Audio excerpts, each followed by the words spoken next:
Ce matin, je vais vous convier à de la sémantique.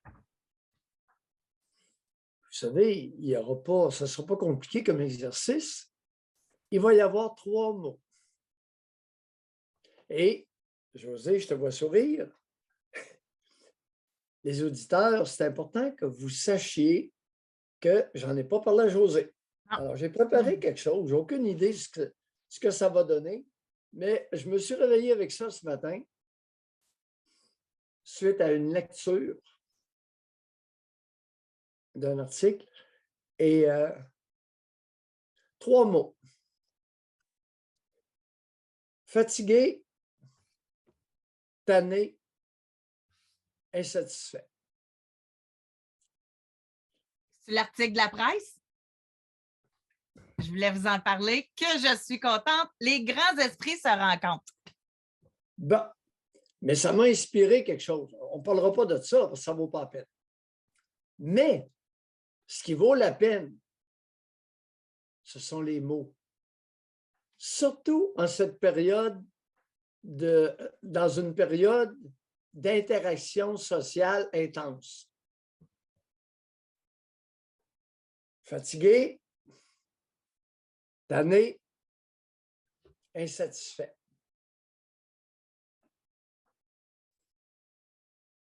La fatigue physique, là, ces temps-ci, c'est le temps d'en parler parce qu'il y en a une maudite gang qui sont fatigués.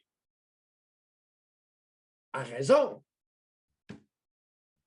Ils ont bu, ils sont couchés tard, manque de sommeil. Mangez mal. Mangent mal, pas assez d'activité physique. La dope. Alors, la fatigue physique, il y en a plusieurs qui ont une bonne idée. C'est être fatigué ou être fatigué. Il y en a plusieurs qui savent ce que c'est. Bon.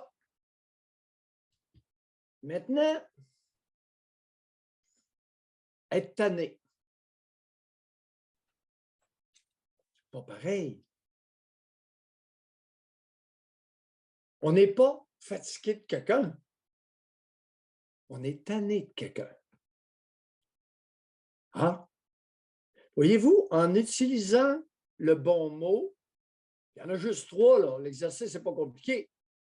En utilisant seulement le bon mot, ça vient de nous orienter dans notre réflexion.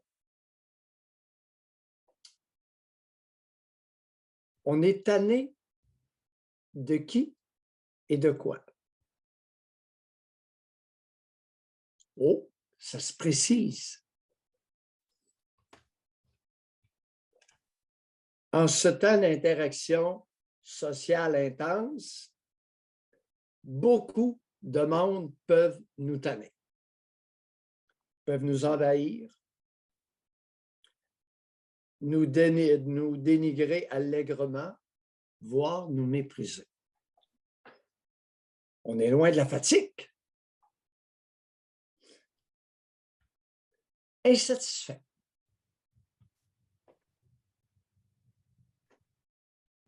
Insatisfait.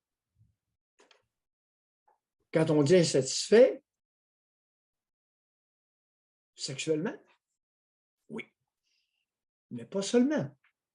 Insatisfait, ça va facilement avec sexuel.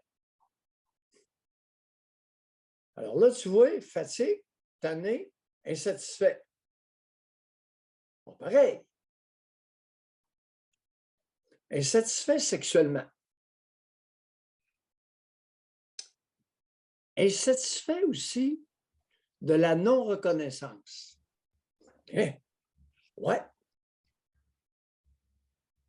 On peut être insatisfait de la non-reconnaissance de l'employeur,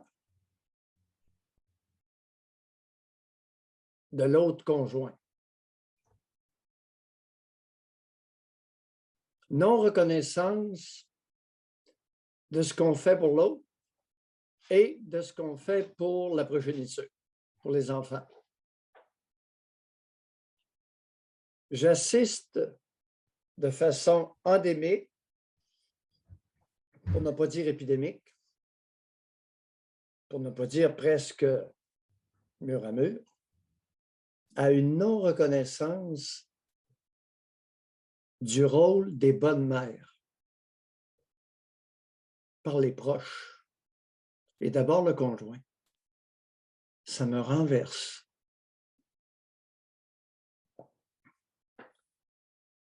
Tout ce monde-là vont dire qu'ils sont fatigués. Ah non, attendez un peu. Wow! Attendez un peu. Fatigué, c'est une chose, physiquement. Tanné, ça en est une autre. Tanné d'une situation.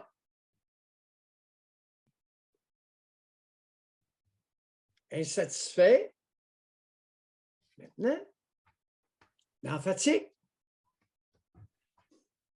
Ça se complique un peu. Je dis toujours, je viens de mentionner, là, une couple de reprises, fatigue physique. Puis là, il y a des comiques qui vont dire, ouais, mais la fatigue mentale, Mayou. La charge mentale. Non, la fatigue. La charge mentale, ça, c'est une transgression du mot responsabilité. C'est une transgression linguistique. Charge mentale, là, tiens. Non, s'il vous plaît, s'il vous plaît. Les niaiseries, on n'est pas à la garderie. Non. Ça, c'est le niveau de responsabilité. Mais fatigue mentale, ça existe, là. Ouais, ça existe tellement. Oups. Attends un peu. Aïe, aïe, aïe.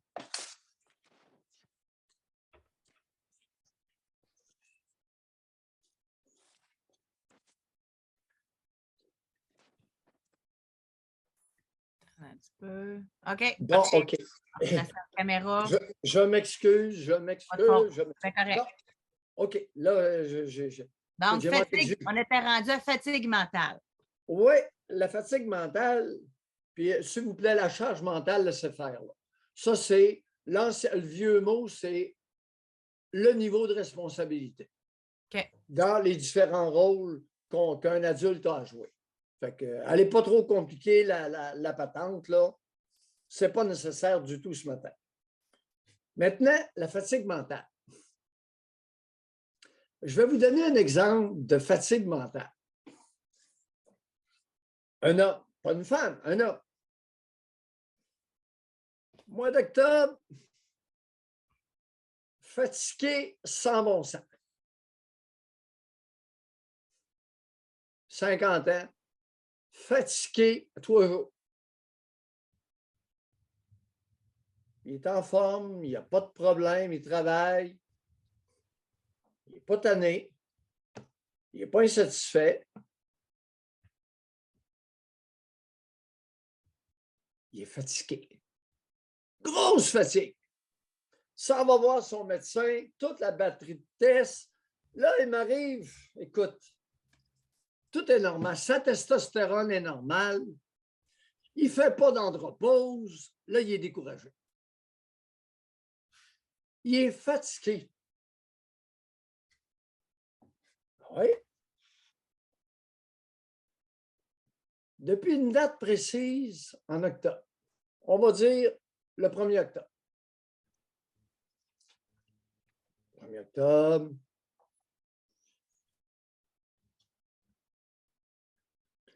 C'est un 1er octobre que sa mère est décédée. Ah. Papa, puis là, il placote.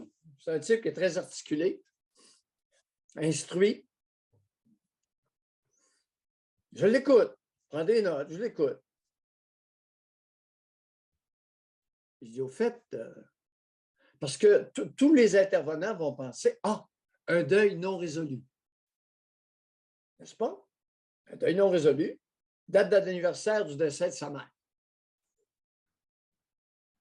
La mère est décédée le 1er octobre.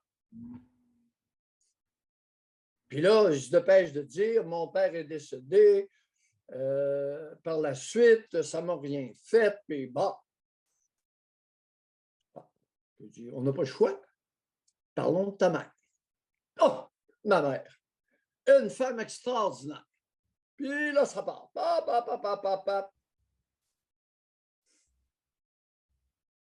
Mais ma mère, elle était sous le joug de mon père.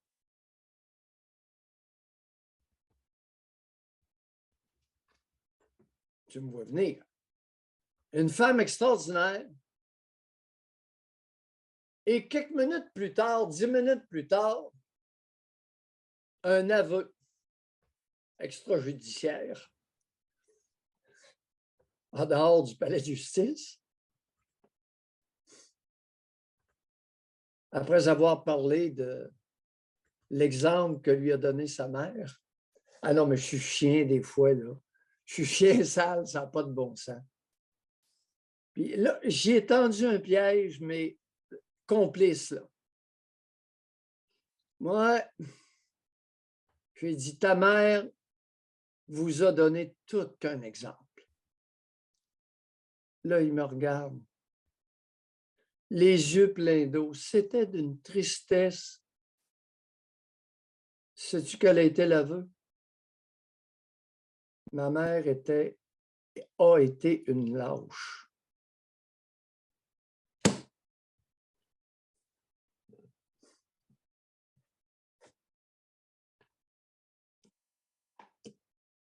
Fatigue mentale. Il n'était plus capable de vivre avec ce poids-là. Ce mensonge à lui-même éhonté. Ma mère, une femme extraordinaire, une maudite lâche. Puis lâche pas à peu près. C'est plus facile de mettre la faute sur le père que de regarder sa mère aussi telle qu'elle a été vécue. Puis le père avait rien fait de terrible. En plus. En plus. Une maudite lâche qui s'est drapée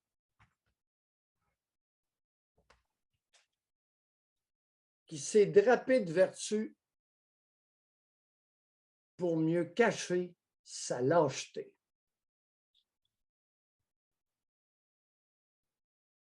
T'es plus capable.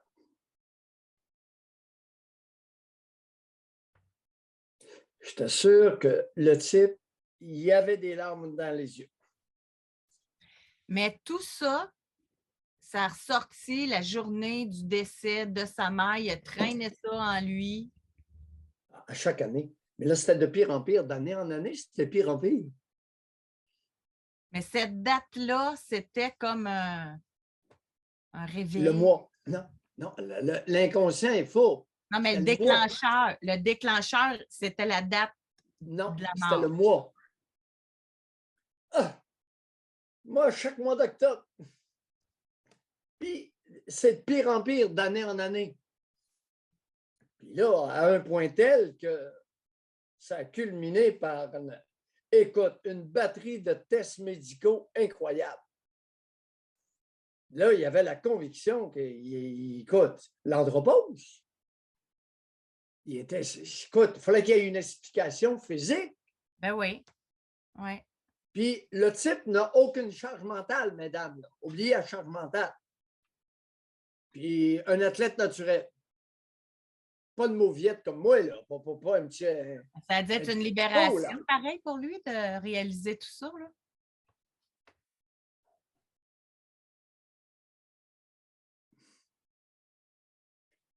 Et là-dessus, on s'est dit au revoir.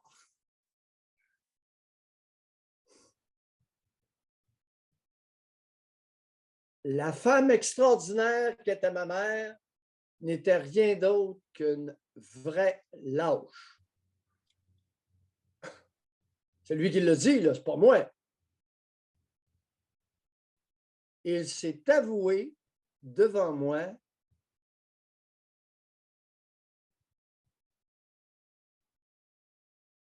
et il l'a aimé. Moi, j'en reviens pas comme il y a des garçons, des hommes, des jeunes hommes et des hommes qui aiment leur mère. Écoute, je m'habitue pas. Je m'habitue pas.